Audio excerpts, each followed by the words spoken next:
What's up mga ka-Thailanders? So today, meron na naman tayong bagong iba vlog. So as you can see, meron po tayong iba-iba ditong parts. Pero ang nakaganda, iba pala yung brand.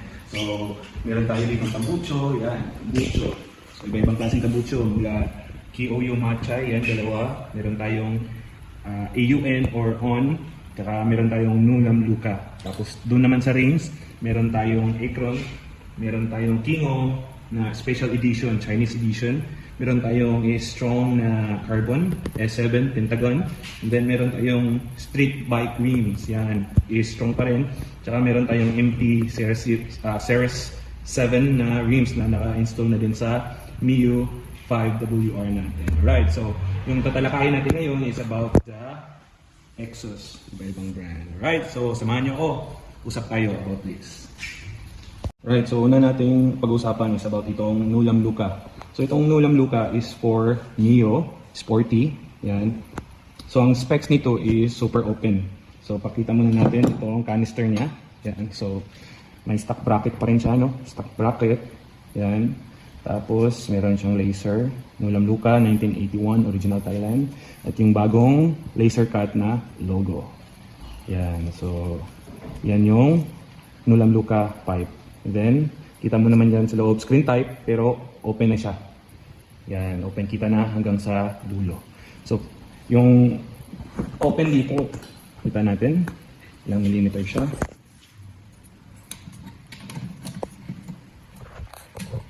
So, yan, 46. Yan, 46. Yung sukat na dito, 46. Yan, 46. 46 mm. Sa kabila naman, check natin, pareho ba? 46. Yan, pareho sila. 46. Yan.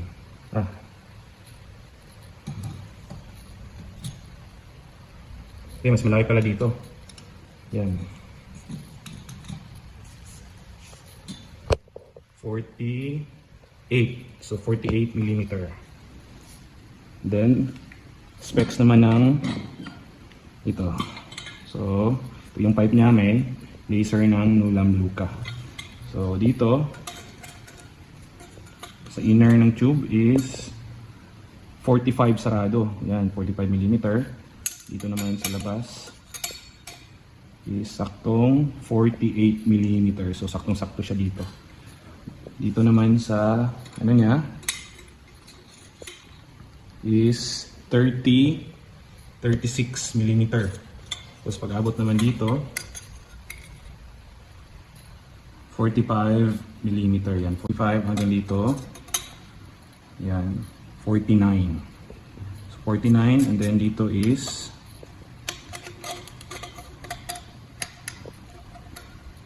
yan, 45.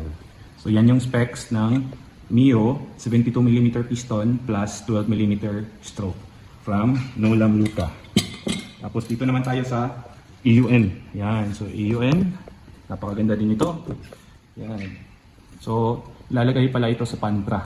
So ang specs naman ito is 68, hindi pala.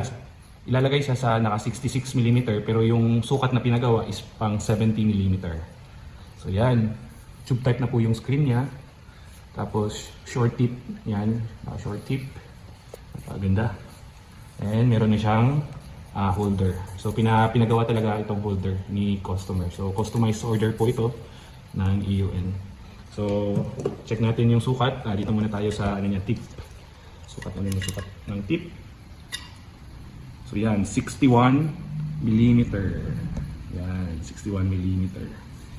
Dito naman sa likod, check natin.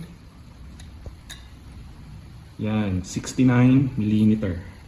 So, ang sukat nito, dyan sa ano niya, inner ng canister, inlet, 69 mm. Right, so dito naman tayo sa ano niya, mid pipe. So yan, mid pipe, meron na siyang blue tag na on, AUN. Yan, so ito naman pang Wave 125, yan. Power pipe. Naka-sunblast to. Ito yung bago ni Matcha, yung naka-sunblast, diba? Yung bago nila. Tapos ito na yung laser logo niya. And then, meron din siyang Yan. Of course. Legit yan. Yan. Manufacture. Yan. Ano nakalagay yung manufacturing date? 02/20/2024. Yan. February 20, 2024. Alright. So, bagong-bago tong type natin na order. So, check natin. So, ito nga pala ilalagay sa 66 na naka 4 bulbs na napakalupit na motor ni Bossing from Iloilo. So, ito yung outlet niya. Yan, outlet niya is 61 mm. Yan, grabe yung lupit, ang laki. Tapos dito naman,